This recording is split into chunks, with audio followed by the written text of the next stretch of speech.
आजच्या टॉपिकमध्ये आपण homogeneous linear equation बघणार आहोत. तर आता याच्यामध्ये आपल्या सर्वांना इक्वेशन म्हणजे काय ते माहिती आहे, लिनियर म्हणजे काय ते बघूया आणि होमोजिनियस म्हणजे काय ते बघूया. यामध्ये आपल्याला दोन वर्ड्स आपल्याला मेन आहेत. M is noted for number of equation and N is for number of unknown variable. आपल्याला माहिती आहे की व्हेरिएबल म्हणजे काय, व्हेरिएबल आणि कॉन्स्टंट याच्यात फरक आहे.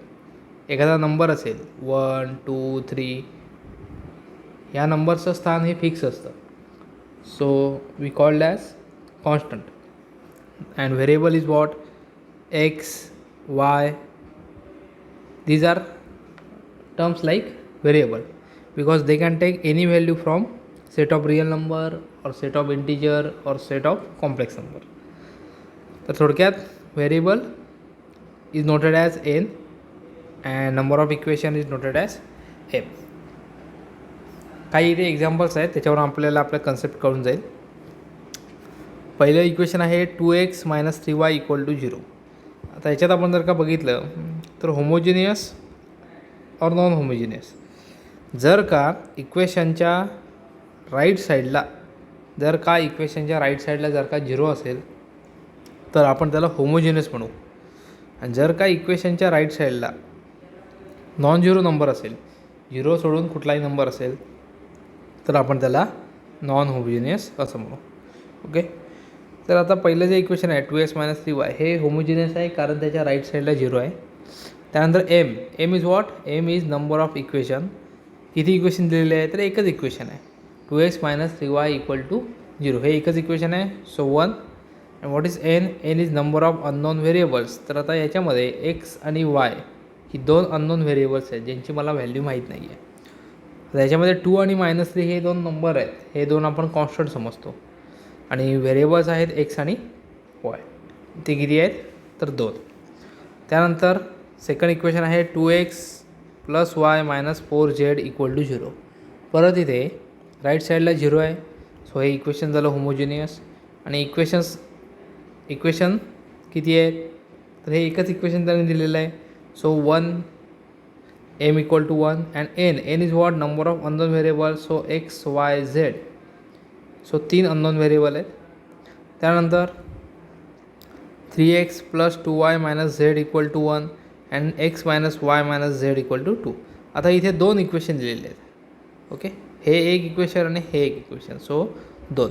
आणि होमोजिनियस की नॉन होमोजिनियस, तर समजा इथे पण 0 असता, इथे पण 0 असता, दोन्ही ठिकाणी जर का 0 असता तर आपण त्याला होमोजिनियस म्हटलं असतं. एका ठिकाणी तरी नॉन झिरो नंबर आला, फॉर एक्झाम्पल इथे 1 आहे आणि इथे 2 आहे. ओके, त्या ठिकाणी समजा इथे 0 असता आणि इथे जर का 2 असता तरी हा झाला non homogeneous. Okay, so m = 2 and n = 3. कारण इथे टोटल व्हेरिएबल्स आहेत 3, एक्स वाय आणि झेड. ओके, एक्स वाय आणि झेड. वरच्या इक्वेशनमध्ये सुद्धा एक्स वाय झेड आहेत, खालच्या इक्वेशनमध्ये सुद्धा एक्स वाय झेड आहेत. Fourth equation 3x + 2y = 0, x - y = 0. जेव्हा दोन इक्वेशन दिलेले असतात, एकपेक्षा जास्त इक्वेशन जेव्हा दिलेले असतात तर त्याला आपण सिस्टीम ऑफ इक्वेशन म्हणतो. जेव्हा एकपेक्षा जास्त इक्वेशन दिलेले असतात तेव्हा त्याला आपण सिस्टीम ऑफ इक्वेशन म्हणतो. एकपेक्षा जास्त एक असेल तरच आपण सिस्टीम ऑफ वर्ड वापरतो. या दोन्ही इक्वेशनमध्ये राईट साईडला 0 आहे, सो मी समजणार होमोजिनियस. किती इक्वेशन दिलेले आहेत, तर हे एक इक्वेशन, हे एक इक्वेशन, दोन इक्वेशन दिलेले. आणि व्हेरिएबल किती आहेत, तर एक्स आणि वाय ही दोन व्हेरिएबल यूज केलेले आहेत, दोन्ही ठिकाणी तीच आहेत, so number of unknown variables is 2. Similarly 3 equation दिलेले आहेत 1 2 3, सो m = 3. अँड व्हेरिएबल्स किती आहेत, तर एक्स आणि वाय, इथे एक्स वाय, इथे एक्स वाय, इथे x Y, so 2 unknown variable. Homogeneous की नॉन होमोजिनियस, तर पहिली राईट साईडला नॉन झिरो नंबर्स आहेत, सो नॉन होमोजिनियस. ओके, तर आता आपण बघितलं एम आणि एन कधी सेम होते, कधी एम मोठा होता, कधी एन मोठा होता. त्याच्यावर आपल्याला टोटल 3 केस मिळतात. केस 1 आहे M is less than N, case 2 आहे M is greater than N, case 3 आहे एम इक्वल टू एन. जेव्हा आपल्याला इक्वेशन मिळतात, जेव्हा आपल्याला सिस्टम ऑफ इक्वेशन मिळते, तेव्हा आपलं मेन टार्गेट हे आहे त्याचं सोल्युशन शोधणे. तर आता इथे सोल्युशन म्हणजे काय? समजा एखादं इक्वेशन आहे x plus y equal to 1 आणि दुसरं इक्वेशन आहे x minus y equal to 1. तर आता सोल्युशन म्हणजे असे आपल्याला आता एक्स वाय शोधायचे आहेत, जे हे दोन्ही इक्वेशन सॅटिस्फाय करतील, तर आता आपण प्रयत्न करूया सॉल्व करण्यासाठी. लॉजिकली आपल्याला काही सापडते का बघूया. तर आता इथे जर का एक्सची व्हॅल्यू मी 0.5 घेतली किंवा हाफ घेतली आणि वायची व्हॅल्यू जर का मी हाफ घेतली, तर पहिलं इक्वेशन सॅटिस्फाय होतं आहे. एक्सची व्हॅल्यू हाफ, वायची value half, half plus half is 1. Okay. पण सोल्युशन आपण कधी म्हणणार? सोल्युशन ऑफ धिस सिस्टम कधी म्हणणार? जर का दोन्ही इक्वेशनसाठी ही या एक्स वायच्या व्हॅल्यू जर का बरोबर असतील तर. पहिलं इक्वेशन बरोबर आहे, दुसरं इक्वेशन सॅटिस्फाय होतं आहे का? तर x minus y, so half minus half is 0. This is not equal to 1. Okay. So इथे हे इक्वेशन सॅटिस्फाय होत नाही. तर असे कुठले आता एक्स वाय आहेत का, जेणेकरून हे इक्वेशन सॅटिस्फाय होईल? तर जर का आपण एक्सची व्हॅल्यू 1 घेतली आणि वायची व्हॅल्यू जर का आपण 0 घेतली, तर काय होईल? 1 प्लस 0 इज 1 आणि 1 मायनस 0 इज 1. सो इथे 1 0 आणि 1 0ने पहिलं equation x plus y equal to 1 आणि x minus y equal to 1 ही दोन्ही इक्वेशन सॅटिस्फाय केलेली आहेत. असं जर का झालं तर अशा सेटला आपण सोल्युशन म्हणतो. पण प्रत्येक वेळी इक्वेशन्स आणि नंबर ऑफ अननोन व्हेरिएबल्स हे कमी असतील असं नाही, कितीही असू शकतात, आपल्या हातात नाही ते. त्याच्यामुळे ते जर का सॉल्व करायचे झाले तर काय करावं लागेल याचा आपण पुढच्या नजीकच्या टॉपिक आपण बघूया. तर आता एम आणि एनमध्ये 3 पार्ट्स येतात. जर का पहिली केस आहे M less than N. M less than एनचा अर्थ काय आला? Number of equations are less than number of unknowns.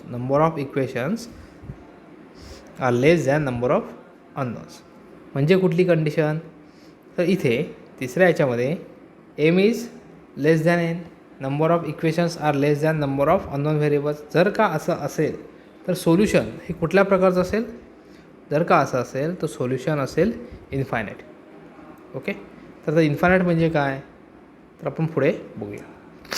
जर का एम ग्रेटर दॅन एन असेल म्हणजे number of equations are more than number of unknowns, म्हणजे हे जे 5वं एक्झाम्पल आहे याच्यात 3 is greater than 2.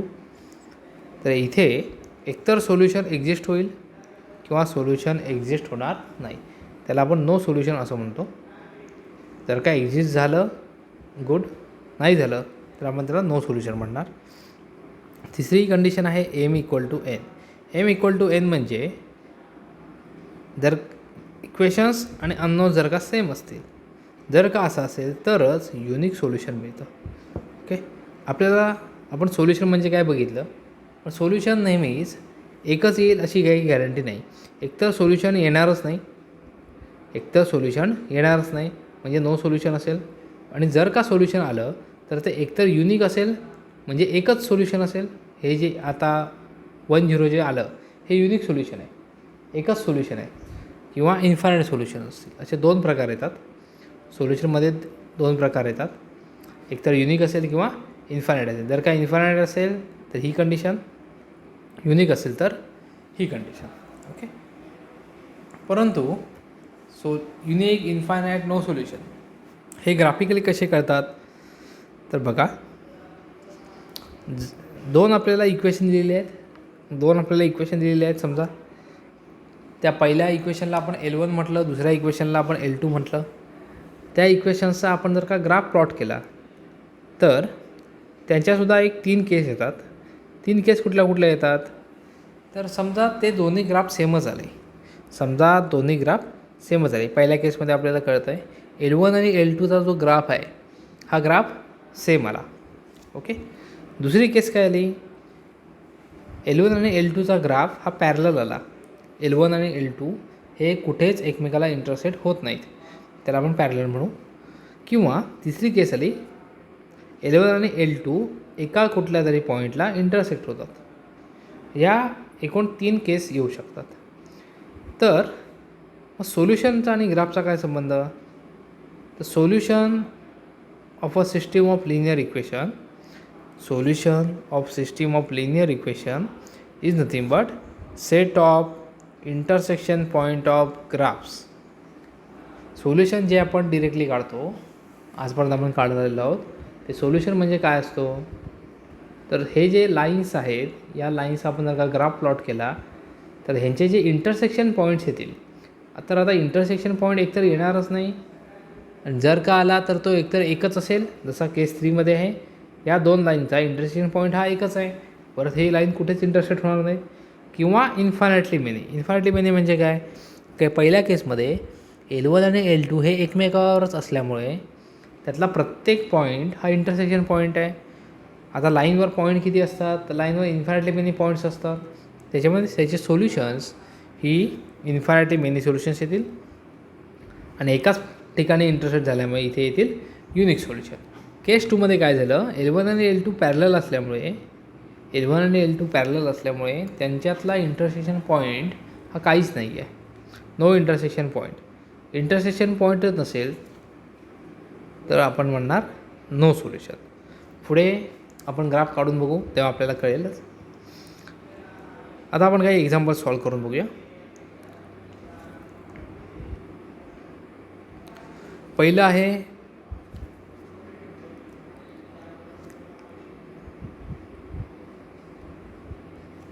x plus y equal to 0 and 2x plus 2y equal to 0.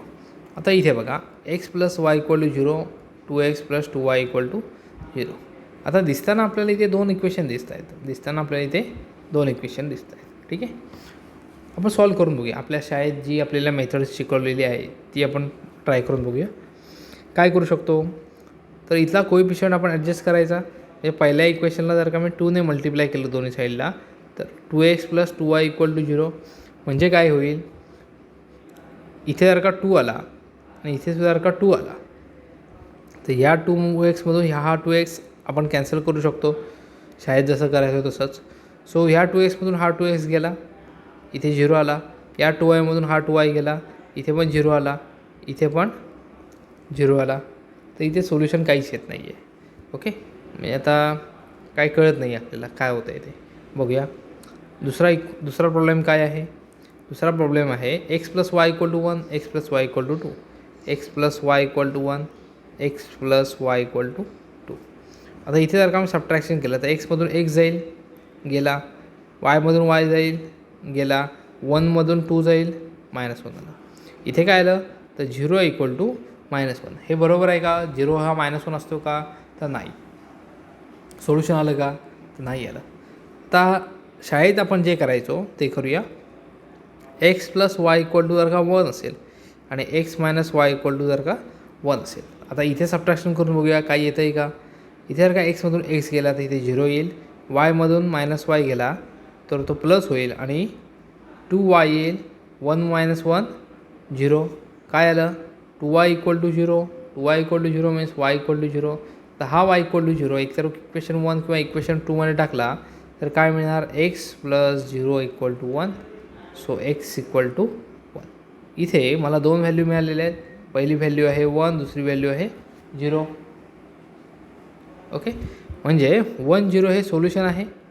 1 0 हे सोल्युशन आहे. अशा प्रकारे आपण शाळेमध्ये प्रॉब्लेम सॉल्व करत होतो, बरोबर. परंतु आता काय झालं? पहिल्या 2 ठिकाणी आपल्याला ॲन्सर काढता आलेलं नाही आहे. का काढता आलेलं नाही आहे त्याचा आता आपण विचार करूया. तिसऱ्या प्रॉब्लेममध्ये ॲन्सर आलं, कारण काय आलं? ते युनिक आलं. ओके, ॲन्सरसुद्धा काय आलं? युनिक आलं. इथे एम काय आहे? नंबर ऑफ इक्वेशन्स आहेत 2, नंबर ऑफ अननोन किती आहे? 2. आपण बघितलेलं आहे वर, जर का एम आणि एन जर का सेम असेल तर युनिक सोल्युशन येतं. ओके, नंतर इथे एम काय आहे? इथे एम आहे 2, इथे एन आहे 2. ओके.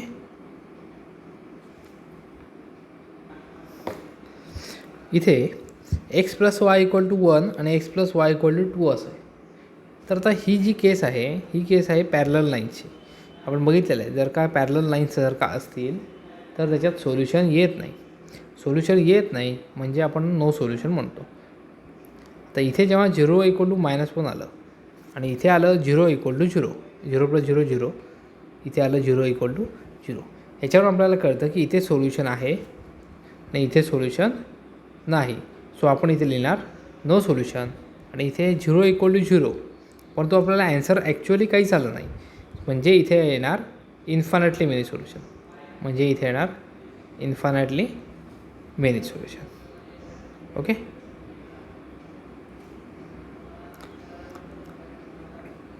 हे प्रॉब्लेम ॲक्च्युअली कसे सॉल्व करायचे आहेत हे आपल्याला पुढच्या काही टॉपिक्समध्ये येणारच आहे. आज आपण एक जॉमेट्रिकली प्रॉब्लेम कसे सॉल्व करायचे हे आपण बघितलेलं आहे. पुढच्या टॉपिक्समध्ये आपल्याला काही स्पेसिफिक मेथड्स आहेत ज्या मेथड्स थ्रू आपण हे सर्व प्रॉब्लेम बघणार आहोत. तर पुढच्या लेक्चर्सला भेटूया.